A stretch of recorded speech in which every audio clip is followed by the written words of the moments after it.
નમસ્કાર, જય હિન્દ, વંદે માતરમ.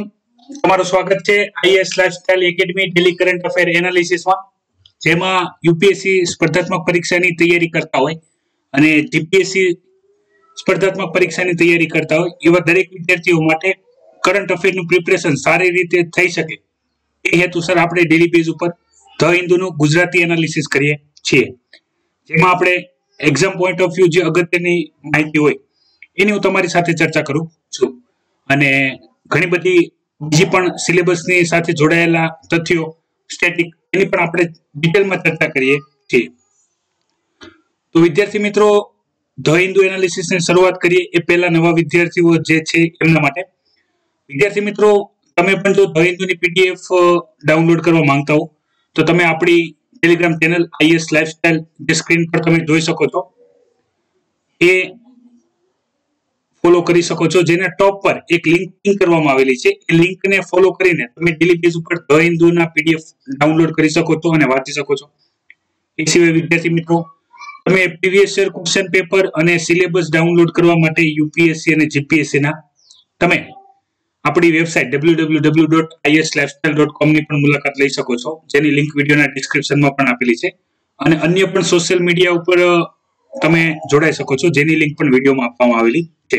વિદ્યાર્થી મિત્રો, પ્રયાસ એ રીતનો હોય છે, જે પણ વિદ્યાર્થીઓને કોઈ પણ ડાઉટ કે ક્વેશ્ચન હોય કે જે વિદ્યાર્થીઓ સામાન્ય રીતે યુટ્યુબ ચેનલના માધ્યમથી અમારા સુધી પહોંચાડતા હોય છે, તો એના માટે અમે ડિટેલ માહિતી તમને પ્રોવાઈડ કરતા હોઈએ છીએ વિગતવાર, કે જે તમને ઉપયોગી થાય. તો એવામાં આપણે ઘણી બધી માહિતી ઓલરેડી તમને આપી રાખેલી છે, બરાબર? જેમાં કઈ રીતે પ્રિપરેશન કરવી, સ્કૂલ ટાઈમથી કઈ રીતે પ્રિપરેશન કરવી, કોલેજ ટાઈમથી કઈ રીતે પ્રિપરેશન કરવી અને પ્રિપરેશનની શરૂઆત કરીને કઈ કઈ બાબતોનું ધ્યાન રાખવું, કોચિંગ કરવું કે ના કરવું, વિથઆઉટ કોચિંગ કઈ રીતે પ્રિપરેશન કરવી, એ બધી માહિતી તમને આપી રાખી છે, બરાબર? એ તમે અલગ અલગ જે આપણા પ્લેલિસ્ટ છે એમાં જઈને પણ જોઈ શકો છો. તો વિદ્યાર્થી મિત્રો, વાત કરીએ આજના ધ હિન્દુ એનાલિસિસમાં, તો ઘણા મહત્વની બાબતોની ચર્ચા કરવામાં આવેલી છે. તો એક પછી એક જોઈએ. તો સૌથી પહેલા વાત કરવામાં આવી છે આપણા બોર્ડર ઉપર જે પ્રોબ્લેમ ચાલે છે ચાઇના અને ઇન્ડિયાનો, લાઇન ઓફ એકચ્યુઅલ કંટ્રોલ ઉપર. તો ગઈકાલે વિદ્યાર્થી મિત્રો, જેટલા પણ વિદ્યાર્થીઓ ગઈકાલનો લેક્ચર જોયો હશે એ વિદ્યાર્થીઓને આ માહિતી વધારે ક્લિયરથી સમજાશે, કારણ કે ઘણી બધી બાબતો મેં ગઈકાલે ચર્ચા કરી હતી. બાકીની બાબતો આપણે આજે ચર્ચા કરવાના છીએ. ગઈકાલના ધ હિન્દુ એનાલિસિસમાં મેં તમને એક સ્પષ્ટ માહિતી આપી હતી. એ માહિતી એવી હતી કે ભાઈ ઇન્ડિયાનો જે એરિયો છે, જે આપણે એલએસી કહીએ છીએ, બરાબર, line of actual control, A define નથી, બરાબર?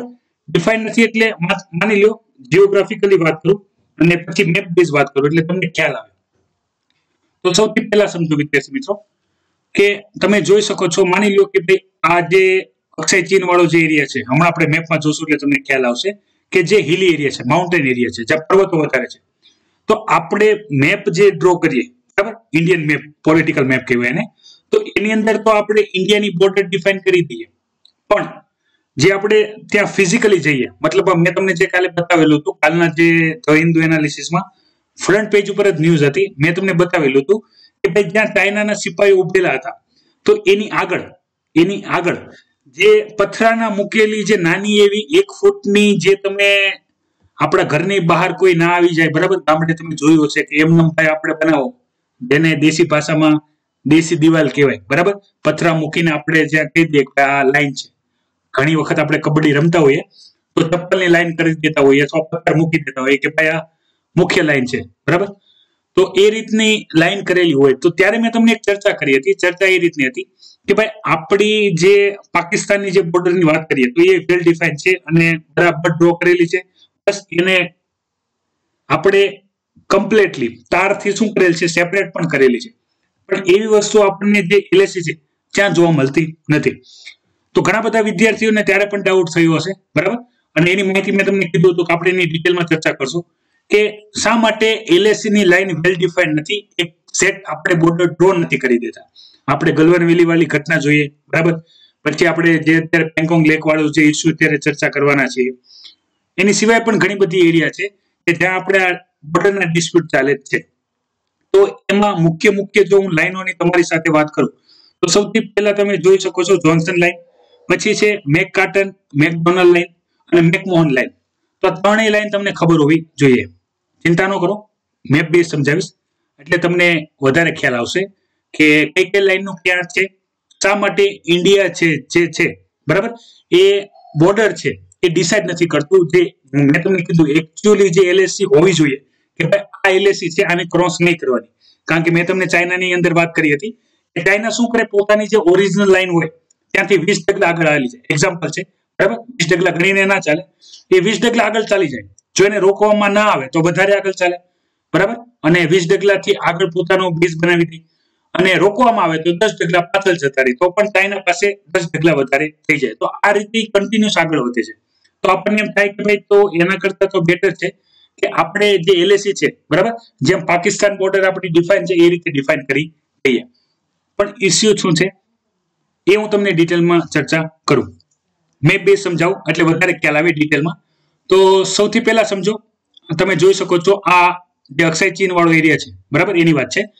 મેપની અંદર વાત કરું તો જે જમ્મુ કાશ્મીર વાળો તમે મેપ જુઓ તો જે આ મેપ છે એ આ સાઈડનો આપણે ઈસ્ટર્ન પોર્શન વાળો ખૂણો છે. હવે આ જોન્સન લાઈન છે જેની ઉપર ઇન્ડિયા ક્લેમ કરે છે. ખાસ યાદ રાખજો કઈ લાઈન ઉપર કઈ રીતની કન્ડિશન છે ડિટેલમાં. પહેલા મેપમાં હું તમને લાઈન બતાવું છું, પછી એની વિગતવાર આપણે બધી ચર્ચા કરશું. ઇન્ડિયન મેપમાં તમે જોયું હશે તો જમ્મુ કાશ્મીરનો આપણે જે એરિયા ડ્રો કરીએ બરાબર, આ સાઈડથી આપણે અહીંયાથી આગળ આવશે પીઓકે બરાબર, પીઓકે આવશે પાકિસ્તાન ઓક્યુપાઈડ કાશ્મીર, અને એલએસી નો જે ભાગ છે એ આવશે આ ભાગ. પણ એ પહેલા સમજો ઇન્ડિયા જે આપણો મેપ આપણે ડ્રો કરીએ તો ઉપર આપણે જે જમ્મુ કાશ્મીરને આ રીતે ડ્રો કરીએ છીએ બરાબર. તો આ જે લાઈન છે જોન્સન લાઈન કે જેને ઇન્ડિયા ક્લેમ કરે છે, એ પછીની જે લાઈનની વાત આવી બરાબર, એ પછી લાઈન ની આવી એ આવી મેકપાર્ટન મેકડોનલ્ડ લાઈન કે જે આ લાઈન હતી. તમે જોઈ શકો છો પછી જે ચાઇના ત્યારે જે ક્લેમ કરતો હતો, હું વાત કરું છું 1960 એરામાં કે જ્યારે ચાઇના જે લાઈનનું જે ટાર્ગેટ કરતું હતું આ કારાકોરમ જે રેન્જ છે બરાબર એની પાસે. અને અત્યારની જે કન્ડિશન છે એ કન્ડિશન તમે સમજો કે એ બાદ 1962 વખતે જે ચાઇના છે એ આ લાઈન તો છોડો અહીંયા સુધી આવી ગઈ બરાબર. હાલમાં જે આપણે એલએસી નો જે પ્રોબ્લેમ છે એ આ લાઈન છે. તો ઇન્ડિયા આ સ્ટાન્ડર્ડ લાઈનને માને છે બરાબર, જે લાઈનને માનવાની મનાઈ કરેલી છે કોણે, ચાઇનાએ, કે ભાઈ અમે જે જોન્સન લાઈન છે એને અમે માનશું નહીં બરાબર. તો એ પછી જે મેકકાર્ટન મેકડોનલ્ડ લાઈન હતી જે તમે જોઈ શકો છો એની ઉપર ક્લેમ કરતું હતું ચાઇના. પણ એ પછી જે 1962 વાળું જે તમને તિબેટ વાળો જે રીજનની વાત ખબર હશે બરાબર. તો ત્યારે શું થયું, આ લાઈન તો છોડો, અત્યારે જે ચાઇનીઝ સોલ્જર છે અહીંયા એલએસસી સુધી જે આ લાઈન ઓફ એકચ્યુઅલ કંટ્રોલ છે તો અહીંયા સુધી આવી ગયા છે. તમે જોઈ શકો છો અહીંયા મેન્ટેનન્સ છે. પછી આપણે જે શોક રિવર છે બરાબર, અને આપણે શોક રિવર ને ગલવાન વેલી વાળી મેં તમને વાત કરી બરાબર. તો આ રીજન છે. હવે ક્લિયર કટ તમે એક અનુમાન લગાવી શકો. એ અનુમાન શું છે એ સમજો કે માની લ્યો કે ઇન્ડિયા જે છે એ આ લાઈનને માને છે બરાબર, અને ચાઇના અત્યારે અહીંયા છે. તો આપણે અહીંયા બોર્ડર ડ્રો કરી દઈએ અને એને ફાઇનલ કરી દઈએ તો ઇન્ડિયા પાસે આ જે એરિયો છે જેને આપણે અક્ષય ચીન એરિયો કહીએ છીએ બરાબર, જે જમ્મુ કાશ્મીરનો ચીન સાઈડનો જે આ એરિયા છે બરાબર, આપણે એને અક્ષય ચીન એરિયા કહીએ છીએ. તો આ એરિયા ઉપરથી પછી ભારત કોઈ પણ દિવસ દાવો કરી શકશે નહીં. બીજી વસ્તુ કે માની લો કે ભાઈ અહીંયા આપણે એલએસી બનાવી પણ દઈએ અને આને ચાઇના પોતાના મેપમાં બતાવવા જ મળે તો અહીંયાથી આગળ આવીને આ જે લદ્દાખ વાળો રીજન છે બરાબર, પછી આ સિયાચીન એરિયો છે, શોક રિવર વાળી તો આપણને જે ગલવાન વેલી વાળી ઘટના તો ખબર જ છે, પેંગોંગ લેક વાળો પણ ઇસ્યુ આપણને ખબર જ છે. એ ફ્યુચરમાં નહીં થાય એની શું ગેરંટી? એ હેતુ થઈને જે એલએસી છે તો ત્યાં ઘણા બધા એગ્રીમેન્ટ થયા છે. એગ્રીમેન્ટની ચર્ચા પણ આપણે ગઈકાલે કરેલી હતી. આપણે શા માટે ક્લિયર કટ બોર્ડર નથી દેખાડતા? કારણ કે જો આપણે આ બોર્ડરને માન્યતા આપી દઈએ ઇન્ડિયા અને આ બોર્ડર ડ્રો કરી દેવામાં આવે તો ઇન્ડિયા જે જોન્સન લાઈનને જે નેશનલ બોર્ડર માને છે બરાબર, તો આ ક્લેમ જ નહીં કરી શકે ઇન ફ્યુચર. પણ અત્યારે સૌથી વધારે જે ગંભીરતાનો વિષય છે એ જ છે કે ચાઇના નથી જોન્સન લાઈનને માનતું, ચાઇના નથી મેકડોનલ્ડ લાઈનને માનતું બરાબર, સેમ મેકમોહન લાઈન વાળું, અને સેમ અત્યારે એલએસી થી પણ એ કન્ટિન્યુઅસ આગળ વધ્યા કરે છે. જે એરિયા છે એનોક્સ કર્યા કરે છે કે જે ભારત માટે ખૂબ ચિંતાનો વિષય છે. તો રીઝન શું છે યાદ રાખજો કે ભાઈ જ્યારે જોન્સન લાઈન ડ્રો કરવામાં આવતી હતી બરાબર, મતલબમાં જેના સર્વેની અંદર યાદ રાખજો જે આપણે આર્ટિકલ 2 છે બાઉન્ડ્રીમાં, ક્યાં કે જે ગુલાબસિંહ હતા જેને 1846 ની અંદર જે આ ટ્રીટી ઓફ અમૃતસર કહેવાય છે, ખાસ યાદ રાખજો કઈ ટ્રીટી છે અને કઈ સાલ છે. તો ત્યારે આ જે જોન્સન લાઈન છે એ ડ્રો કરવામાં આવી. પણ પ્રોબ્લેમ શું અહીંયા કહેવામાં આવે છે કે ભાઈ ત્યારે ચાઇનાની સાથે કોઈ પણ વાતચીત કરવામાં આવી નહોતી બરાબર. એ બાદ જે મેકડોનલ્ડ લાઇન ડ્રો કરવામાં આવી, જેના ઉપર ચાઇના ક્લેમ કરતું હતું 1899 વાળું, પણ એને ક્રોસ કરીને અત્યારે એ એલએસી સુધી પહોંચી ગયા છે અને એલએસી થી પણ કન્ટિન્યુ આગળ વધે છે. જે આપણે એરિયો જોયો એ એરિયો તો અક્ષય ચીન વાળો એરિયો. અને આની સિવાયનું આપણે બીજા પણ રીજનની વાત કરીએ, અક્ષય ચીન વાળો એરિયા તો થઈ ગયો, સેન્ટ્રલ એરિયા તો થઈ ગયો, પણ જે મેકમોહન લાઇન છે એને પણ ચાઇના માનતું નથી. બરાબર. ચાઇના શું કરે છે કે જૂના આધાર પ્રમાણે એની પાસે જે મેપ હતા એ મેપને તે ફોલો કરે છે અને એ મેપને તે ધ્યાનમાં રાખીને એ પોતાનો જે એરિયા છે એ ડિફાઇન કરે છે. અને એનાથી શું થાય છે, વારંવાર જે આપણે એલએસી માં લાઇન ઓફ એકચ્યુઅલ કંટ્રોલ છે, બરાબર, અને બીજા બધા ઘણા જે એરિયા છે એ એરિયાને લઈને ચાઇના સાથે હંમેશા તકરાર રહે છે. શા માટે? અહીંયા તમારે બે વસ્તુ તમારા માઇન્ડમાં ક્લિયર કરવી પડે. સૌથી પહેલી એ એલએસી છે, તો એ એલએસી ને શા માટે ઇન્ડિયા પરમનન્ટલી કન્સ્ટ્રક્ટિવ દિવાલ કેમ નથી બનાવતું એ તમને સમજાઈ ગયું છે, બરાબર. કારણ કે જો ઇન્ડિયા એલએસી ની જો દિવાલ બનાવી દે, બરાબર, ફાઇનલ કોન્ક્રીટ દિવાલ બનાવી દે કે ભાઈ આ આપણી બોર્ડર છે, આનાથી આગળ જવું નહીં, તો જે અક્ષય ચીન વાળો એરિયા છે, જોન્સન લાઇન વાળો જે એરિયા છે, બરાબર, એ ઇન્ડિયા ક્લેમ છોડી દેવો પડશે અને સ્ટ્રેટેજિકલી ખૂબ ઇમ્પોર્ટન્ટ છે. અને ગઈકાલે આપણે એટલી પણ ચર્ચા કરી હતી કે જે પેંગોંગ લેક વાળો જે એરિયા છે, શા માટે ચાઇના ત્યાં જે બ્લેક ટોપ છે, બરાબર, એના માટે સતત કામ કરે છે, એનું પણ એક અલગ જે જીઓગ્રાફિકલ ઇમ્પોર્ટન્સ છે એને ધ્યાનમાં લઈને હંમેશા કામ કરે છે. કારણ કે એક પ્રકારનો એવો એરિયા બને છે કે જો બ્લેક ટોપ ઉપર જે પણ આર્મી હોય ચાઇનાની કે ઇન્ડિયાની, તો એ બધો જે આપણે ફિંગર 1 થી લઈને ફિંગર 8 સુધીની બધી જે એરિયા છે એ એક કન્ટ્રી પાસે જતી રહી, બરાબર. એટલે આપણને જ્યારથી આપણે આ ચર્ચા શરૂ કરી હતી એલએસી ની, ત્યારથી પણ આપણે એક ચર્ચા કરતા હતા કે આ બધું ટાળવા માટે આપણે જે રીતે પીઓકે છે, બરાબર, એલઓસી છે, લાઇન ઓફ એકચ્યુઅલ કંટ્રોલ છે, પછી આપણી જે ઇન્ડિયા પાકિસ્તાન બોર્ડર છે એ વેલ ડિફાઇન્ડ છે અને બધી કવર કરેલી છે. તો આપણે એવું ચાઇના સાથે ચાઇનીઝ સાઇઝમાં જે દિવાલો છે, બરાબર, આપણે જે ઇન્ટરનેશનલ બોર્ડર છે એને શા માટે એવું નથી કરતા? તો મેં તમને ઘણા બધા અલગ મુખ્ય કારણો બતાવ્યા હતા. એક તો આ બધો એરિયા છે એ પર્વતીય એરિયા છે, બરાબર, એટલે હરેક જગ્યાએ પોસિબલ નથી. બીજું એ પર્વતોની વચ્ચેથી અમુક ટ્રેડ માટે જે પાસીસ છે, બરાબર, જેને દર્રા કહેવાય હિન્દીમાં, તો એનો ઉપયોગ કરતા હોય છે. તો હરેક વસ્તુ પોસિબલ નથી એ એરિયામાં. જેમ કે આપણે જે પાકિસ્તાન સાથે આપણે જેટલી બોર્ડર છે, બરાબર, એ બધી મેદાની પ્રદેશ છે અથવા ઉચ્ચ પ્રદેશ છે, પણ ત્યાં કોઈ પર્વતીય પ્રદેશ નથી કે આપણે જેની આરે પ્રોબ્લેમ થાય. અને બાકી તો જે પીઓકે વાળો પણ એરિયા છે એ પણ જમ્મુ કાશ્મીરનો મેદાની એરિયા વધારે છે કે જ્યાં બોર્ડર બની શકે છે, બરાબર. પણ તમે આ બધા એરિયા જુઓ, હવે અહીંયાથી માની લો કે એલએસી ની લાઈન આ રીતે જતી હોય, બરાબર, તો આપણે કેટલા પર્વતથી લઈને કઈ રીતે આપણે એને બોર્ડર ડિફાઇન કરીએ, એક લાઈન થી બીજી લાઈન સુધી લઈ જવામાં, તળાવ આવે, પર્વત આવે, બરાબર, ખીણ આવે, તો કઈ રીતે આપણે કામ કરવું. બીજી વસ્તુ કે જો ઇન્ડિયા એલએસી વેલ ડિફાઇન કરી પણ થઈ છે, તો જે જોન્સન લાઇન વાળો જે એરિયા ઇન્ડિયન નેશનલ મેપ પ્રમાણે જે ક્લેમ કરે છે એ ક્લેમ કરી શકશે નહીં. તો તમને સૌથી વધારે અગત્યનું છે આ ટોપિકની અંદર કે જે જોન્સન લાઇન છે ખબર હોવી જોઈએ, પછી મેકડોનલ્ડ લાઇન ખબર હોવી જોઈએ અને મેકમોહન લાઇન ખબર હોવી જોઈએ. કઈ લાઇન ક્યાં, કઈ જે આપણા સ્ટેટ છે અને ચાઇનાનો કયો ભાગ છે જેને કવર કરે છે, બરાબર.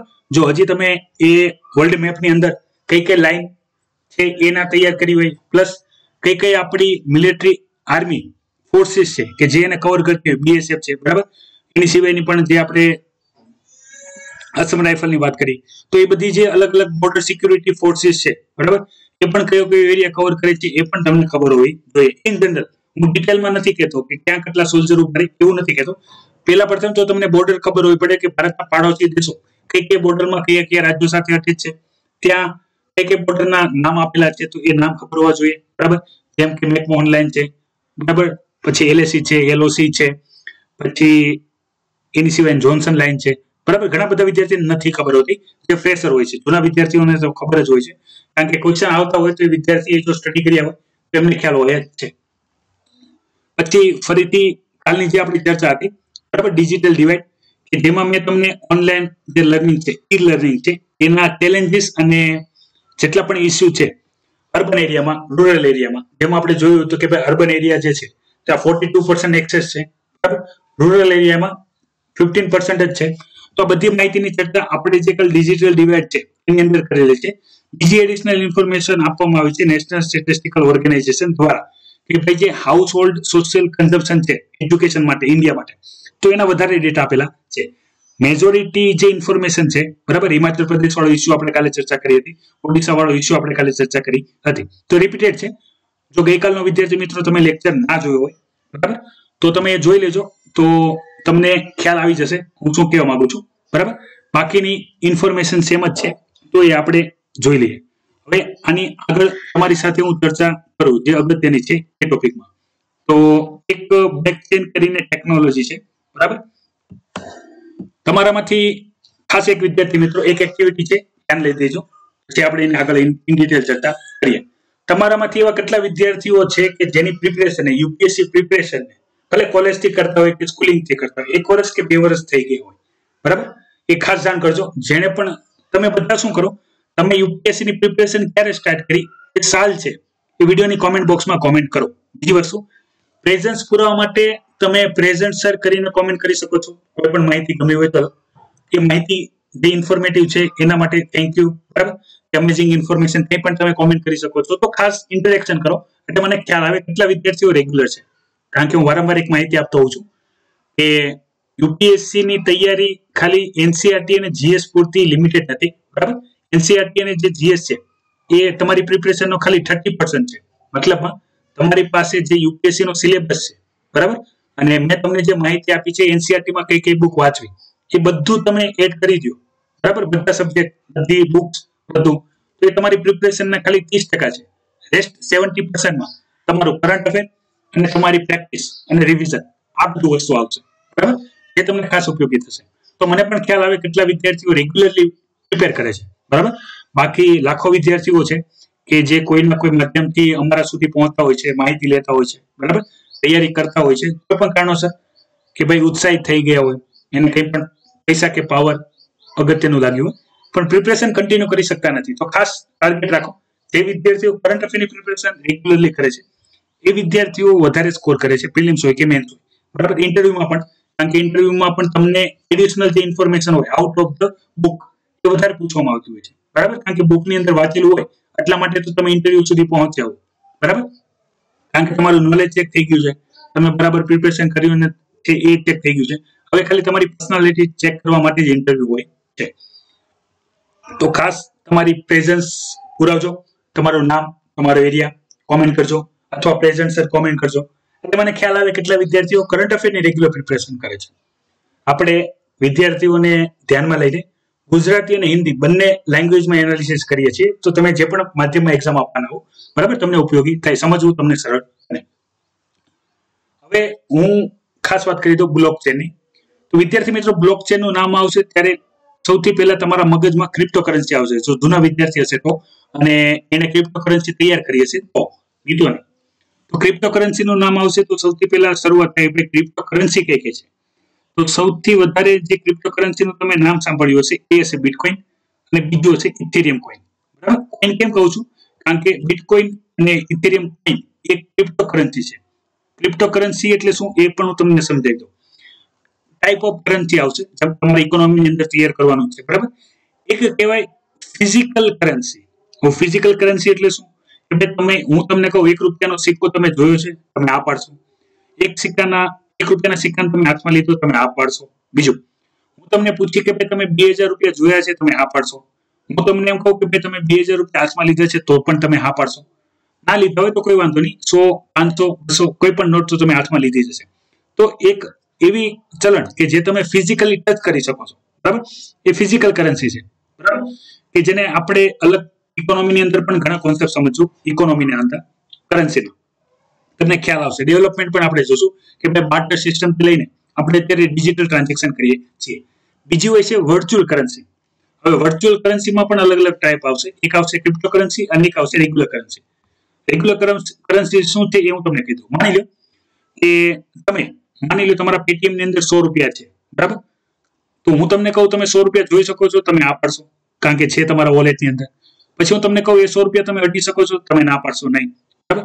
પણ હું તમને કહું કે એ 100 રૂપિયા તમે કોઈને ટ્રાન્સફર કરી શકશો, તમારા મિત્રને, કે તમે પેટ્રોલ પુરાવા જાઓ ત્યાં, કે કોઈ પણ શોપિંગ કરો તો તમે આ પાડશો બરાબર. તો આ જે કરન્સી છે એ છે વર્ચ્યુઅલ કરન્સી, કે જેને આપણે ભારતની કરન્સી ઇન્ડિયાની અંદર રૂપિયા છે બરાબર. ચાઇનાની અંદર વાત કરીએ તો કઈ છે કરન્સી એ તમારે કોમેન્ટ કરવાનું છે. બીજી વસ્તુ કે યુએસએ ની અંદર ડોલર છે તમને ખ્યાલ છે, બરાબર. આપણા હાથમાં હોય તો એ થઈ ફિઝિકલ કરન્સી, બરાબર, જે આપણે ફિઝિકલ કરન્સીના રૂપમાં આપણે જોતા હોઈએ છે. બીજું હોય કે ભાઈ વર્ચ્યુઅલ કરન્સી, મતલબમાં આપણા બેંકમાં છે, આપણને દેખાય છે, શો થાય છે કે તમારા બેંકમાં XYZ રૂપિયા છે જે તમે ટ્રાન્સફર કરી શકો છો. એવી જ આવે ક્રિપ્ટો કરન્સી.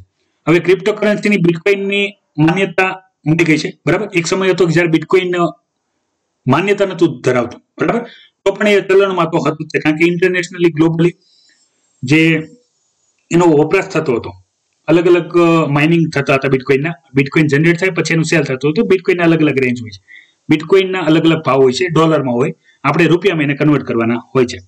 તો આ જે વર્ચ્યુઅલ કરન્સી છે, બરાબર, એને આ વર્ચ્યુઅલ કરન્સી છે, મતલબમાં એ ઇન્ટરનેશનલ કરન્સી છે કે આપણે માની લો રૂપિયો તો ઇન્ડિયાનો, ડોલર તો અમેરિકાનો, બરાબર, અલગ અલગ જગ્યાએ અલગ અલગ, બરાબર. દિનાર હોય તો ભાઈ આપણે અરેબિયન કન્ટ્રીમાં. તો એ રીતના જે કરન્સી હતા તો એ તો બધા માન્યતાવાળા કરન્સી હતા. પણ જે ક્રિપ્ટો કરન્સી હતી, બિટકોઇન અને ઇથેરિયમ, તો એ વર્ચ્યુઅલી કામ કરતા હતા, બરાબર. એના ઉપર કોઈ પણ એક સંસ્થા કે એક દેશ કે એક પોલ એનો કોઈનો કંટ્રોલ હતો નહીં, બરાબર. ઓપન હતું માર્કેટ, તો એનો ઉપયોગ વધતો ગયો. હવે એની અંદર કેવું હતું, મેં તમને જેમ કીધું, વર્ચ્યુઅલ કરન્સીની અંદર એક વસ્તુ તમને ખબર હોવી જોઈએ કે વર્ચ્યુઅલ કરન્સીને તમે અડી શકતા નથી, બરાબર, એને ફીલ કરી શકતા નથી. એને તમે શું કરી શકો છો, એને ફક્ત સ્ક્રીન પર જોઈ શકો છો. તો એની આપલે કરવા માટે મેં તમને જે વાત કરી કે ભાઈ તમારા પેટીએમ વોલેટ હોય, બરાબર, કે તમારા બેંક એકાઉન્ટ હોય જેની અંદર તમે રૂપિયા જોઈ શકો છો અને ટ્રાન્સફર કરી શકો છો. તો આપણા એ ટ્રાન્ઝેક્શનની અંદર એવું હોય કે બેંક થી બેંક વહીવટ થતો હોય, મતલબમાં કે માની લો હું તમને કોઈ પૈસા મોકલું તમારા બેંક એકાઉન્ટમાં, બરાબર, ચિંતા ન કરો, હું મોકલવાનો નથી, બરાબર, પણ માની લો કે હું તમારા બધાના એકાઉન્ટમાં 5,000 રૂપિયા મોકલવાનો છું. તો નોર્મલ ટ્રાન્ઝેક્શન કઈ રીતે થાય, મારા બેંક એકાઉન્ટની અંદર પૈસા પડેલા હોય, હું તમારા બેંક એકાઉન્ટની ડિટેલ લઉં અને ટ્રાન્સફર આપું, બરાબર. તો આ પ્રોસેસ કરવામાં તમારી અને મારી વચ્ચે બેંક એક ઇન્ટરમીડિયેટ હોય.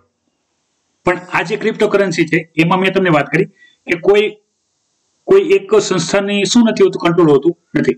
તો એના આપલે માટે એક ટેકનોલોજી ઉપયોગ થાય છે, એને કહેવાય છે બ્લોક ચેન ટેકનોલોજી. હવે ટેકનોલોજી બ્લોક ચેન છે એ યાદ રાખજો, અને કઈ રીતે કામ કરે છે એ તમને સમજાવીશ, એટલે તમને આખો કોન્સેપ્ટ અહીંયા ખબર પડી જશે. મેં તમને જેટલી પણ અત્યારે માહિતી આપી એ જે જૂના વિદ્યાર્થીઓ હશે, બરાબર, એને સમજાઈ જશે, કારણ કે એ લોકોએ ઓલરેડી બિટકોઇનના ક્રિપ્ટો કરન્સીના બ્લોકચેનના ટોપિક તૈયાર કર્યો હશે, અને 2018માં આનો સૌથી એના પણ હિસ્ટોરિકલ માહિતી આપી હશે હમણાં તમને, એટલે એ લોકોને સમજવામાં સરળતા રહેશે. પણ નવા વિદ્યાર્થીઓને સમજાય, બરાબર. ઘણા બધા વિદ્યાર્થીઓને એવું થઈ શકે સર એટલી બધી ઇન્ફોર્મેશન કેમ આપે, આ ઇન જનરલ ઇન્ફોર્મેશન છે, બધાને ખબર જ હશે, પણ ઘણા બધા એવા ફ્રેશર વિદ્યાર્થી હશે કે જેને આ બધી માહિતી હશે નહીં, એના માટે હું કહું છું. એટલે ખાસ તમે પ્રિપરેશન ક્યારથી સ્ટાર્ટ કરી, બરાબર. પ્રિપરેશનનો મતલબ થાય છે કે આજે એનસીઆરટી વાંચવાનું શરૂ કર્યું એવું નહીં, કમ્પ્લીટલી કે ભાઈ કરંટ અફેરની પ્રિપરેશન ક્યારથી સ્ટાર્ટ કરી, બરાબર.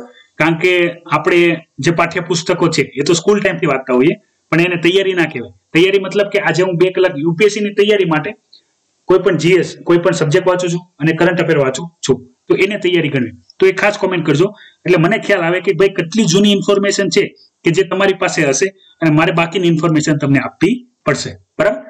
તો એ જે ટેકનોલોજીની અંદર, ક્રિપ્ટો કરન્સીની અંદર કે જે માઇનિંગ થાય જેની પાસે કોઈ, એ બીજા વ્યક્તિ સુધી પહોંચાડવા માટે બ્લોકચેન ટેકનિકનો ઉપયોગ થાય. હવે એક સિમ્પલ વસ્તુ સમજો, પેટીએમ, જે પણ વિદ્યાર્થીઓને ના ખબર હોય એ પેટીએમ નો વિડીયો યુટ્યુબમાં અવેલેબલ છે, અલગથી જોઈ લેજો. પેટીએમ એક વોલેટ છે. હવે વોલેટ શું હોય એ જે પણ વિદ્યાર્થીને ના ખબર હોય એ પેટીએમ વાળો જે ઇન્ફોર્મેશન વિડીયો છે યુટ્યુબ પર એ જોઈ લેજો. પેટીએમ એક વોલેટ હોય, બરાબર. એક વોલેટ માની લો આ મારું છે, આઈએસ લાઇફસ્ટાઇલ એકેડમી વોલેટ, અને આ છે તમારું વોલેટ, બરાબર. મતલબ જે પણ વિદ્યાર્થી છે એનું વોલેટ. તો આમાં શું કરવાનું હોય, આપણે જેમ વોટ્સઅપમાં, આપણે જેમ ફેસબુકમાં એકાઉન્ટ બનાવીએ, એમ બ્લોકચેનની પોતાની એક એપ્લિકેશન હોય જેને કહેવાય વોલેટ એપ્લિકેશન, બરાબર. એ બધાએ ઇન્સ્ટોલ કરવાની, અને એમાં શું કરવાનું, એની અંદર તમારે તમારી બધી ડિટેલ જે માંગે એ તમારે આપી દેવાનું. એટલે આ જે એક તમારો ડિવાઇસ છે, બરાબર, જેની અંદર તમે એપ્લિકેશન ઇન્સ્ટોલ કરી છે બ્લોકચેન, અને એમાં તમે રજીસ્ટર કર્યા, બરાબર. તો આ શું થઈ ગયું, આ તમારું વોલેટ થઈ ગયું, આ તમારું એકાઉન્ટ થઈ ગયું. હવે આ વોલેટને તમે તમારા બેંક એકાઉન્ટ સાથે, તમે તમારા ક્રિપ્ટો કરન્સી એકાઉન્ટ સાથે, તમે તમારા અલગ જેટલા પણ એકાઉન્ટ આની અંદર તમે અટેચ કરી શકતા હોય, પેટીએમ ને પણ આની સાથે અટેચ કરી શકો, બધાને તમારે શું કરવાનું, આને આરે અટેચ કરી દેવાનું. પછી હવે આ ટેકનોલોજી સૌથી એડવાન્સ અને સિક્યોર માનવામાં આવે છે કમ્પેરેટિવલી બીજા, એના રીઝન છે 2-3, એ પણ ચર્ચા કરશું અને ચેલેન્જીસ કઈ છે એ પણ ચર્ચા કરશું. હવે મેં તમને વાત કરી હતી કે ભાઈ હું તમારા બેંક એકાઉન્ટમાં ટ્રાન્સફર કરું તો આપણા બંનેના ટ્રાન્ઝેક્શનની વચ્ચે કોણ આવશે? બંનેના ટ્રાન્ઝેક્શનની વચ્ચે બેંક આવશે, બરાબર? બેંક ઇન્ટરમીડિયેટમાં આવશે. બેંક આપણા ટ્રાન્ઝેક્શન કરવામાં સરળતા કરશે. પણ જ્યારે વાત આવે ક્રિપ્ટોકરન્સીની, બરાબર, જ્યારે વાત આવે ક્રિપ્ટોકરન્સીની ત્યારે કેવું થાય કે ભાઈ જે એક વોલેટ હોય, મતલબમાં જો આ મારું વોલેટ છે, બરાબર, અને આ તમારું વોલેટ છે, બ્લોકચેન ધારક વાળું જે વોલેટ છે એમાં, તો એમાં કેવું થાય ખબર? મારા એકાઉન્ટમાંથી સીધા કોના તમારા એકાઉન્ટમાં જતું રહે, કોઈ પણ વચ્ચે ઇન્ટરમીડિયેટ હોય નહીં, બરાબર? ડાયરેક્ટ ટ્રાન્સફર થાય. મતલબમાં પેલા કેવું હતું કે ભાઈ હું ટ્રાન્સફર કરું તો પેલા જાય બેંકને, બરાબર? હું તમારી પૈસા ટ્રાન્સફર કરું તો પેલા જાય બેંક પાસે, બરાબર? બેંકને હું માહિતી આપું કે ભાઈ મોકલવાના કોની પાસે છે, કે ભાઈ XYZ વિદ્યાર્થી પાસે મોકલવાના છે, તો બેંક પછી એ તમને મોકલે, બરાબર? તો એક આખી આ જે કન્ડિશન હતી એની અંદર બેંક એક મહત્વનું ઇન્ટરમીડિયેટ હતું. પણ બ્લોકચેનની અંદર શું થાય? બ્લોકચેનની અંદર સૌથી વધારે અગત્યની બાબત છે એ છે કે આ બેંક કે ઇન્ટરમીડિયેટ કોઈ પણ હોય નહીં. જે બે લેવડ દેવડ વાળા વ્યક્તિ હોય, બરાબર, એ જ લેવડ દેવડ વાળા બે વ્યક્તિઓ જ આની અંદર ઇન્વોલ્વ હોય. બ્લોકચેન સુરક્ષિત છે, એનું રીઝન છે. શા માટે સુરક્ષિત છે અને આને બ્લોકચેન કહેવામાં શા માટે આવે છે? માની લો કે ભાઈ મારે બ્લોકચેનનો ઉપયોગ કરવો હતો એટલે મેં એકાઉન્ટ બનાવ્યું, તમારે ઉપયોગ કરવો હતો એટલે તમે બનાવ્યું. એવી રીતે જેટલા પણ લોકો આનો ઉપયોગ કરવા માંગતા હોય એ બધા શું કરે? આવી રીતે વોલેટ બનાવવા મળે, બરાબર? અને વોલેટ શેનાથી અટેચ હોય? વોલેટ એક સર્વર હારે અટેચ હોય, જેમ બાકીના સર્વર હાથે અટેચ હોય એમ.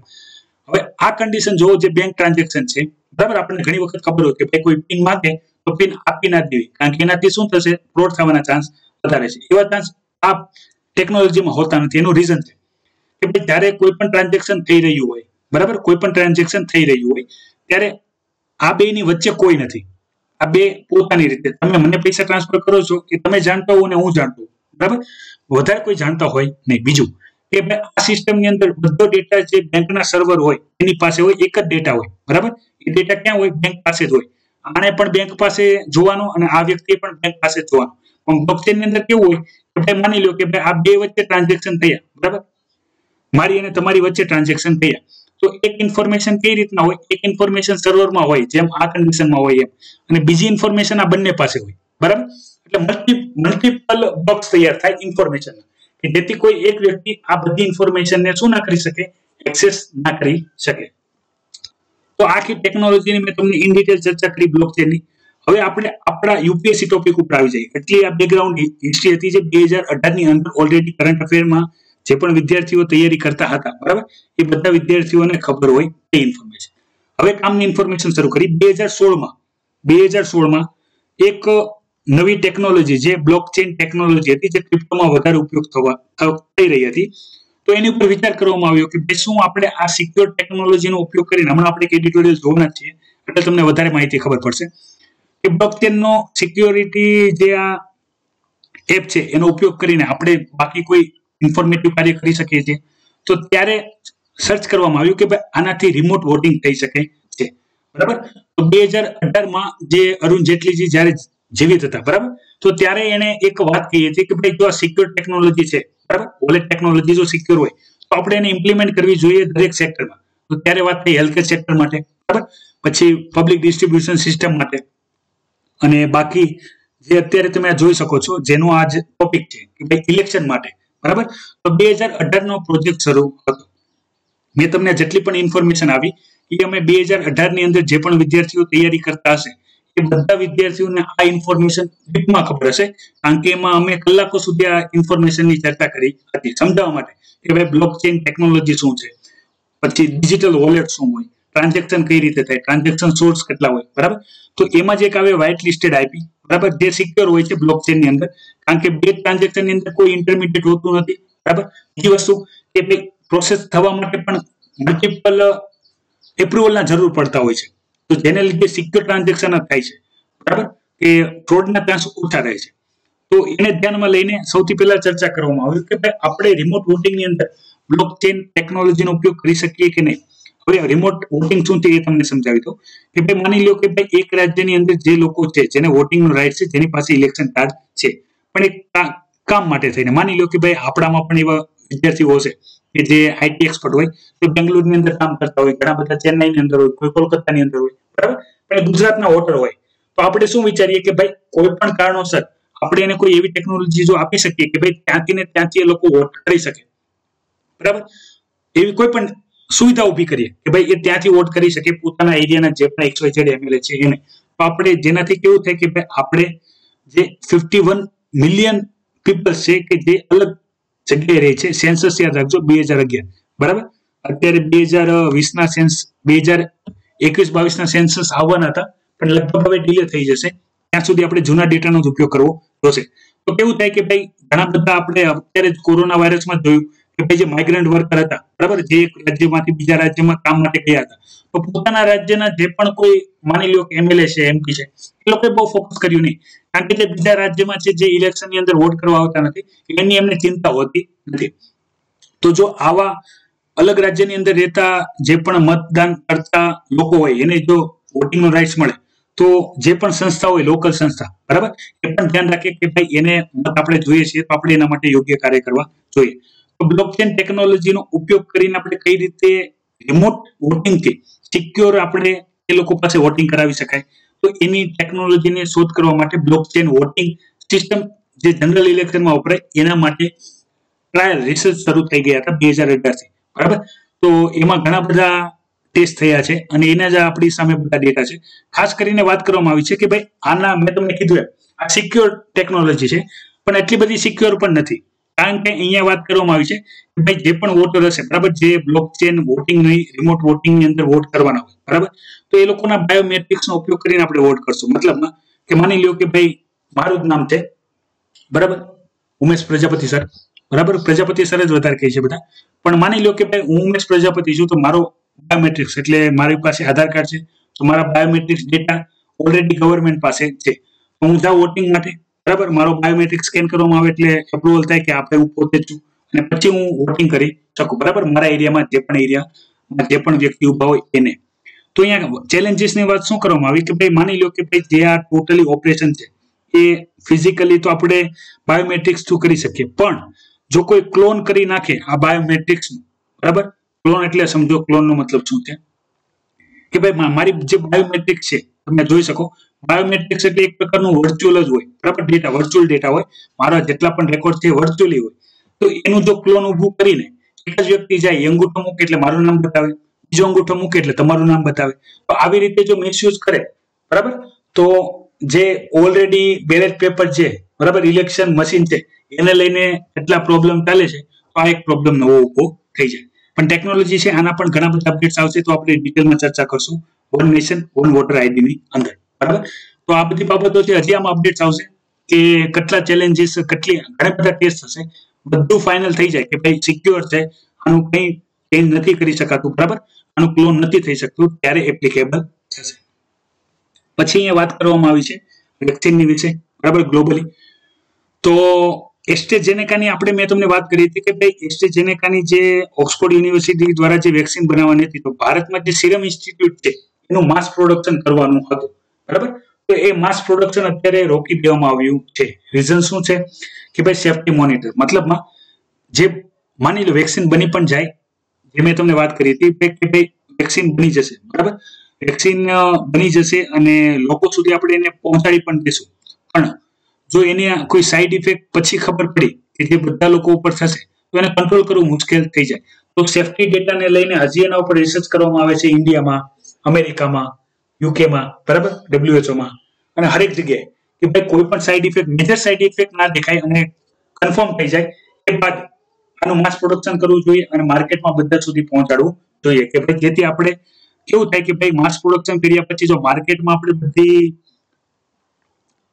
જે વેક્સિન છે પહોંચાડી દીધી અને પછી આપણને કોઈની સાઈડ ઇફેક્ટ ખબર પડી તો માર્કેટમાંથી પાછી લાવવી અને જેને સાઈડ ઇફેક્ટ થઈ છે એને કંટ્રોલ કરવું મુશ્કેલ થઈ જશે. તો હજી સેફ્ટી ડેટાને લઈને સિક્યુરિટી માટે હજી એના ઉપર ટેસ્ટ ચાલી રહ્યા છે. એ માહિતીની ચર્ચા પણ આપણે કરેલી હતી, બરાબર. જે ક્લિનિકલ ફેઝ આપણે 4 ની વાત કરી હતી કે બધા સેફ્ટી ડેટા આવે પછી જે ક્લિનિકલ ફેઝની અંદર ફેઝ 4 માં ટેસ્ટિંગ થાય અને એના જે રિઝલ્ટ મળે એ બાદ માર્કેટની અંદર મેડિસિન આવે, બરાબર. તો ત્યારે મેં તમને ચર્ચા કરી હતી કે ભાઈ ફેઝ 4 માં સેફ્ટી ડેટા કરવા જોઈએ કે ભાઈ જેથી માર્કેટમાં પહોંચ્યા બાદ શું ના થાય, એની કોઈ સાઈડ ઇફેક્ટ ખબર પડે. ઘણા સમય પછી ફરીથી બીટી કોટનનું નામ આવ્યું છે. નામ આવવાનું રીઝન શું છે? તો અત્યારે તમે આ જોઈ શકો છો, આ મારા ખેડૂત ભાઈઓ બહેનો છે, બરાબર, કે જેને હાથમાં તમે કપાસના જે આ ચીંડવા કહેવાય, બરાબર, પ્યોર ગુજરાતીમાં, કે જેની અંદર કપાસ આવતો હોય છે, તો એ તમે જોઈ શકો છો એની હાલત ખરાબ છે. અને આ લોકોએ જે વાપરેલું હતું, બરાબર, તો એ બીટી કોટન વાપરેલું હતું.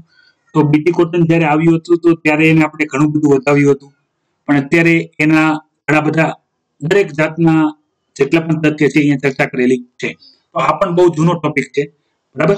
એટલે જે જૂના વિદ્યાર્થી હશે એને આ ડિટેલમાં ખ્યાલ હશે, પણ નવા વિદ્યાર્થીઓ માટે હું બધી ઇન્ફોર્મેશન કહી દઉં છું. હાલાકી બધી ઇન્ફોર્મેશન અહીંયા લખેલી જ છે, તો હું વધારે તમને ડિસ્કશનમાં નહીં લઈ જાઉં. બાકી ઇન્ફોર્મેશન તમે વાંચી લેજો, જે અગત્યની છે એની હું તમારી સાથે ચર્ચા કરી લઉં, એટલે સમજવામાં તમને સરળતા રહે. અને બાકી બીજી બધી પણ ઇન્ફોર્મેશન આપણે અહીંયા ડિસ્કસ કરશું, એટલે વધારે ક્લિયર કટ ખ્યાલ આવે કે કઈ કઈ બાબતોની ચર્ચા અહીંયા કરવામાં આવી રહી છે, બરાબર. તો સૌથી પહેલા સમજો બીટી કોટન. તો બીટી કોટનનું જ્યારે નામ આવે ત્યારે બેસિલસ થુરિન્ગસ ટાઇટિસનું નામ આવે, જે ફૂલ ફોર્મ છે બીટીનું, બરાબર. તમે અહીંયા જોઈ શકો છો સ્ક્રીન પર જે આપવામાં આવેલું છે. તો એની અંદર ધ્યાન શું લેવાનું છે તમારે, કે આપણે જેનેટિકલ મોડિફાઈ, બરાબર, જીએમ ક્રોપ કહેવાય જે બીટી કોટન છે, બરાબર. એની અંદર શું કરવામાં આવ્યું હતું કે ભાઈ જે આ બેસિલસ થિરિંગિટિસ છે, બરાબર, બીટી જેનું શોર્ટ ફોર્મ છે, એક પ્રકારની શું છે, એક પ્રકારના જીવાત છે કે જે રક્ષણ, એક પ્રકારના જંતુનાશક છે, બરાબર, કેમિકલ છે કે જે કપાસની અંદર જીવાત પડતી હોય, બરાબર. તો એ જીવાત આપણે જૂના પેલા સમજી લો, જૂની જે દેશી વેરાયટી છે એની વાત કરી લો, કે ભાઈ જે દેશી વેરાયટી હતી, બરાબર, તો એ જ્યારે કપાસ ઉગાડવામાં આવતો હતો તો એ કપાસમાં ઝીણી ઝીણી ઈયળ, જીવાત, બરાબર, એ પડે. તો એના માટે જંતુનાશકનો છંટકાવ કરવામાં આવે. જંતુનાશકનો છંટકાવ કરવામાં આવે તો એ મરે, અને પછી એના લીધે જંતુનાશકથી શું થાય કે ભાઈ પાક ઓછો ઉતરે, બરાબર. જે આ ફળ હોય, બરાબર, ઝીંડવા હોય, એ ના આવે, કે જેના લીધે કપાસ ના મળે, બરાબર, વધારે ક્રોપ ના મળે. તો એક જેનેટિકલ મોડિફિકેશન દ્વારા જે આ એક જંતુનાશક હતા, બરાબર, કેમિકલ હતા બીટી, એને ઇન્ટ્રોડ્યુસ કરવામાં આવ્યા કપાસની અંદર, અને આ જે જેનેટિકલી બનાવવામાં આવ્યા કોટનના સીડ્સ, એને કહેવામાં આવ્યું બીટી કોટન. હવે સમજો બીટી કોટનને લીધે કેટલા ફાયદા થયા. તો અલગ અલગ જે વેરાયટી છે એમાં અલગ અલગ જીવાતો જે પડતી હતી, તો એના છંટકાવ માટે શું કરવું પડતું હતું, અલગ અલગ જંતુનાશકો બધા છાંટવા પડતા હતા, અને આના લીધે જે ખેડૂત હતા તો એની ઉપર બર્ડન વધી જતું હતું જંતુનાશક છાંટવાનું. બીજી વસ્તુ કે ભાઈ જીવાતને જ્યાં સુધી કંટ્રોલ ના થાય ત્યાં સુધી પાક પણ ઓછો ઉતરતો હતો. તો માર્કેટની અંદર જે સીડ્સ કંપની હતી, બરાબર, જોકે અત્યારે આનો વિરોધ પણ થઈ રહ્યો છે, અને વિરોધ શા માટે થઈ રહ્યો છે એની માહિતી પણ અહીંયા આપેલી છે, એ પણ હું તમારી સાથે ચર્ચા કરીશ. તો એ લાવવામાં આવ્યું બીટી કોટન, કે ભાઈ જેના વાવવાથી શું થયું કે ભાઈ આ જે બીટી છે, બરાબર, જે એક પ્રકારનું રસાયણ છે, જેના લીધે પ્રોટીન જનરેટ થાય છે પ્લાન્ટની અંદર. તો કેવું થાય કે ભાઈ આ જે પ્લાન્ટ હોય, બીટી કોટનના જે છોડ હોય, એને જો કોઈ જીવાત ખાય તો જીવાત ખાઈને જ મરી જાય. તો ભાઈ આવનારી એની જે પેઢી છે, બરાબર, એ પેઢી એને ખાતી નથી, એટલે એના ઉપર કીડા મકોડા કે જીવાત પડતા નથી, અને પેસ્ટિસાઇડનો છંટકાવ કરવો પડતો નથી. તો ખેડૂતોને રાહતથી જે જંતુનાશક છાંટવામાં જેટલા પણ રૂપિયાનો ઉપયોગ થતો હતો તો એ ઘટી ગયો. બીજી વસ્તુ, એટલા પૈસા બચ્યા તો ખેડૂતોએ શું કર્યું કે ભાઈ ખેડૂતોએ વધારે ને વધારે એની અંદર ફર્ટિલાઇઝર એટલે ખાતરનો ઉપયોગ કર્યો, પ્લસ સિંચાઈ ઉપર ફોકસ વધ્યું, કારણ કે પૈસા બચ્યા, જે જંતુનાશકમાં પૈસા જતા હતા, કારણ કે અલગ અલગ જીવાત માટે અલગ અલગ પેસ્ટિસાઇડનો છંટકાવ કરવો પડતો હતો, બરાબર, તો ઘણો ખર્ચો થતો હતો. તો એની જગ્યાએ એક તો બધાએ ખાતર ઉપર ફોકસ કર્યું, જેમાં આપણે યુરિયાનો ઉપયોગનો આપણે ચર્ચા કરેલી છે. પછી શું કરવામાં આવ્યું કે ભાઈ પાણી પણ સિંચાઈને લીધે યોગ્ય આપવામાં આવ્યું. તો 2018 ની અંદર હાઈએસ્ટ, બરાબર, કેવું થયું, ખૂબ હાઈએસ્ટ ક્રોપ યીલ્ડ મળવા લાગી, બરાબર, વધારો થયો, મતલબ પહેલા જે મળતી હતી એના કરતા વધારે મળી. જંતુનાશકનો છંટકાવ ઘટી ગયો તો ખર્ચા પણ બચાવ થયો. પણ અહીંયા વાત શું કહેવામાં આવી કે ભાઈ આપણે કેવું થયું, પેલા દેશી વેરાયટી હતી ને, તો અહીંયા વાત કરેલી છે કે ભાઈ દેશી વેરાયટીની અંદર નંબર્સ ઓફ વેરાયટી હતી. નંબર્સ ઓફ વેરાયટી એટલે સમજો કે ભાઈ જે પણ એરિયામાં જે પણ કપાસ રેગ્યુલર ઉગતા હતા એ બધી વેરાયટી અલગ અલગ હતી, બરાબર. આપણે નોર્થ રિજનની વાત કરીએ તો અલગ હતી, વેસ્ટ રિજનમાં અલગ હતી, સાઉથ રિજનમાં અલગ હતી. અને બીજું શું હતું કે ભાઈ બધા જીઓગ્રાફિકલી પોટેન્ટ હતા. પોટેન્ટનો મતલબ સમજાવું કે ભાઈ માની લો કે આ વર્ષે જેને કપાસ વાવ્યા, બરાબર, કપાસનો પાક થયો, અને એમાંથી એમને જે કપાસ ઉગ્યા તો જેટલા વેચી દીધા એને સિવાયના જે બીજ હતા, બરાબર, સીડ્સ કહેવાય એને, તો એ રાખ્યા તે આગલા વર્ષે ઉપયોગ કરી શકે. અને એમાંથી પણ ફરીથી કપાસ થાય ને એટલું જ કપાસ થાય. પણ જે નવા બીટી કોટન હતા એમાંથી આ વર્ષે એક વખત પાક ઉતરી ગયા બાદ એના એ જે સીડ્સ હોય બરાબર એનો ઉપયોગ તમે આવતી વખતે કરી શકો ને આવતી વખતે ફરીથી તમારે જે કંપની હોય સીડ્સ કંપની હોય એની પાસેથી જ લેવા પડે. બીજી વસ્તુ કે અહીંયા જે કહેવામાં આવે કે આપણે જે ઈલ્ડ વધારો થયો તો ઈલ્ડ વધારો એટલો બધો પણ નથી થયો જેટલો આપણે માનીએ છીએ બરાબર, કારણ કે ઈલ્ડનો વધારો થયો હોય તો પ્રોડક્શન તો વધુ પડે બરાબર, ગ્રોથ થવો પડે, પણ એટલો બધો ગ્રોથ થયો નથી. પછી અહીંયા ચર્ચા કરવામાં આવી કે ભાઈ ગ્રોથ એટલે માટે તો નથી થયો કે ભાઈ આપણે પાણી વધારે પાયું બરાબર, આપણે જે જંતુનાશકમાં પૈસા બચ્યા એ પૈસા આપણે ખાતરમાં નાખ્યા તો એને લીધે વધારે ક્રોપ આવ્યો. અને ખાતરનો પણ એક નિયમ છે, જે પણ વિદ્યાર્થીઓ ખેતી સાથે જોડાયેલા છે એને સમજવું સરળ થઈ જશે. બાકીના વિદ્યાર્થીઓ છે એ ખાલી સરળતાથી સમજી જજો. માની લો કે ભાઈ જે પણ આપણી જમીન છે ખેતરની કે જેની અંદર ખાતરનો ઉપયોગ કરીને આપણે વધારે પાક લઈ રહ્યા છીએ, તો ખાતરના ઉપયોગથી યુરિયા કે ભાઈ છાણિયું ખાતર કે ભાઈ દેશી ખાતર જેનો પણ ઉપયોગ કરો કે બધાનો કરો, એની અંદર એક વસ્તુ યાદ રાખજો, ખાતરના ઉપયોગથી જે આપણે પાક મેળવીએ બરાબર, તો એની આવડતા જમીનની જે ક્વોલિટી છે એ 2 થી 5 વર્ષ સારી રહે. પછી શું થઈ જાય, જમીનની જે ઉપજ હોય એ જમીનની ક્વોલિટી જ ખરાબ થઈ જાય બરાબર, એટલે પછી પાક ઉતરે જ નહીં ભલે તમે ગમે એટલું ખાતર પછી ઉપયોગ કરો, કારણ કે જમીનની જે ફળદ્રુપતા હોવી જોઈએ એ પ્રોપર મેન્ટેન રહી નહીં. તો એના લીધે શું થયું, પછી ડીગ્રો થવા મળ્યું બરાબર, બીટી કોટનનો ઉપયોગ કરવા છતાં પણ.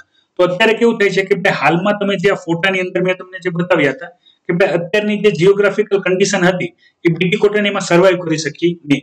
પાક વધારે આવવાનો તો થોડુંક મૂળભૂત જે રોકાણ હતું એ મેળવવું પણ મુશ્કેલ થઈ ગયું. તો આ ચેલેન્જીસ છે. ઉપાય શું કીધું છે કે ભાઈ બને ત્યાં સુધી તમારે જૂની જે દેશી વેરાયટી હોય એનો પણ ઉપયોગ કરો, નવી વેરાયટી પણ થોડીક રાખવી બરાબર. મતલબમાં એવું કરી શકાય કે તમે માની લો કે ભાઈ 100% જે પણ એરિયામાં તમે કપાસ વાવવાના છો તો એમાંથી 30% બીટી કોટન પણ રખાય અથવા 50% બીટી કોટન રખાય, 50% દેશી રખાય કે ભાઈ જેથી તમારી પાસે દેશી બ્રીડ પણ રહે બરાબર, કે જે આવનારી ફ્યુચરમાં કામ કરે. અને પેસ્ટિસાઇડ માટે પણ યોગ્ય આયોજન કરવું જોઈએ. તો એ રીતની અહીંયા ચર્ચા કરવામાં આવેલી છે. બીટી કોટનનો ટોપિક ઓલરેડી યુપીએસસી ની અંદર પૂછાઈ ગયેલો છે બરાબર, જે જીનેટિકલ મોડિફિકેશન છે એના માટે થઈને. તો એ ટોપિક જો તમે તૈયાર ના કરી હોય તો તૈયાર કરી લેજો. બીજી અગત્યની માહિતીની અંદર આપણે ચર્ચા કરીએ તો આ અત્યારે સૌથી વધારે ચર્ચાનો વિષય બની ગયો છે. એ ચર્ચાનો વિષય શું છે કે ભાઈ ફાર્મરની ડેફિનેશન શું છે. હવે તમને થાય છે ભાઈ ફાર્મરની શું ડેફિનેશન હોય, તો અહીંયા એક સ્કેમની વાત કરવામાં આવી છે બરાબર. આપણે સ્કેમ યાદ રાખવાનો નથી, પણ હું તમને જે ઇન જનરલ છે એ બધી માહિતી તમને આપી દઉં છું કે ભાઈ આપણે જે સેન્ટ્રલ ગવર્મેન્ટ દ્વારા જે સ્કીમ બનાવવામાં આવી કે ભાઈ તમારે જે ખેડૂત છે એને આ બેનિફિટ પહોંચાડવાનો છે, પણ ખેડૂતોની વ્યાખ્યા અલગ અલગ કન્ડિશનમાં અલગ અલગ આપવામાં આવેલી છે. કે જેમાં એક ખેડૂત એવો છે કે ભાઈ જે ગામડામાં રહે છે અને ખેતરની અંદર કામ કરે છે, તમે એને ખેડૂત કહેશો. બીજી વસ્તુ, એક ખેડૂત એવો છે કે ભાઈ જેની પાસે જમીન નથી પણ બીજા પાસેથી જમીન ઉધાર લઈને ખેતી કરે છે, એને તમે ખેડૂત સમજજો. આ બધી ડેફિનેશન આપેલી છે, તમે વાંચી લેજો બરાબર. ઇંગ્લિશમાં છે, વર્ડ ટુ વર્ડ વાંચવા નહીં બેસો, તમારે જોઈ લેવાની છે. અલગ અલગ સમયે અલગ અલગ એજન્સી દ્વારા અલગ અલગ ડેફિનેશન આપવામાં આવેલી છે કોની, ફાર્મરની. અને બીજું કહેવામાં આવ્યું કે ભાઈ જે પણ એગ્રીકલ્ચર અને બાકીના જે પશુપાલન સાથે જોડાયેલો વ્યક્તિ છે એને તમે ફાર્મર સમજજો. તો અહીંયા કહેવામાં શું આવ્યું કે ભાઈ માની લો સેન્ટ્રલ ગવર્મેન્ટ દ્વારા એવું કહેવામાં આવ્યું કે ભાઈ આ બેનિફિટ આપણે ખેડૂતોને આપવાના છે, પણ ખેડૂતો કોને ગણવા એની અહીંયા કોઈ ક્લેરિફિકેશન નથી. એટલે એવા કોઈ પણ વ્યક્તિ કે મેં તમને જેમ કીધું કે જેની પાસે કોઈ જમીન નથી, કે જે ખેત મજદૂરીનું કામ કરે છે અથવા ગામમાં ખાલી આટા મારવાનું કામ કરે છે, ખેતર થઈને આવતો રહે છે, તમે એને ખેડૂત કહેશો. કે જેની પાસે જમીન છે ને જે વાવણી કરે છે એને ખેડૂત કહેશો. કે જેની પાસે જમીન નથી બીજાની જમીન લીઝ પર લઈને ખેતી કરે છે એને ખેડૂત સમજજો બરાબર. અથવા જે ખેતી સાથે જોડાયેલો છે, જે કોઈ પણ પ્રકારનો પાક લે છે, શાકભાજી કે કપાસ કે કંઈ પણ, એને તમે ખેડૂત કહેશો. તો એનું કોઈ પણ ડેફિનેશન પરફેક્ટ હોવાના ના લીધે જે સ્ટેટ છે એની પાસે જે પણ ડેટા આવે બરાબર, તો એ ડેટાનો ઉપયોગ કરીને ખેડૂત કરતા હોય છે. તો જેને હકીકતમાં લાભ મળવો જોઈએ એને મળ્યો નથી. તો એ રીતની ડેટાની અહીંયા વાત કરેલી છે. ઇન ડિટેલ ડિસ્કશન હું તમને જે ડાયરેક્ટ બેનિફિટ ટ્રાન્સફર છે બરાબર, ડીબીટી નો જે કોન્સેપ્ટ છે કે શા માટે અમુક સ્કીમ હોય એનું પ્રોપર ઇમ્પ્લિમેન્ટેશન ના હોવાને લીધે શું થાય છે કે આપણે જેને સુધી લાભ પહોંચવાનો હોય એના સુધી આપણે પહોંચાડી શકતા નથી, એની હું માહિતીની ચર્ચા તમારી સાથે ડિટેલમાં કરીશ બરાબર. કારણ કે અત્યારે લેક્ચર વધી જશે લાંબુ, એટલે અત્યારે ચર્ચા કરશું નહીં. તો વિદ્યાર્થી મિત્રો આ બધી ઇન્ફોર્મેશન હતી આજના ડેલી કરંટ અફેર એનાલિસિસની બરાબર. ખાસ વિદ્યાર્થી મિત્રો તમારી એટેન્ડન્સ આપવાનું ભૂલતા નહીં બરાબર. પ્રેઝન્ટ સર અથવા તમારું નામ, એરિયાનું નામ પણ ખાસ કોમેન્ટ કરજો. તમે પ્રિપેરેશન ક્યારથી સ્ટાર્ટ કરી એ વર્ષ તમે લખજો. બરાબર. અને બીજું અગત્યનું, વિડીયોની માહિતી ગમી હોય તો લાઈક કરજો, અન્ય વિદ્યાર્થી સાથે શેર કરજો.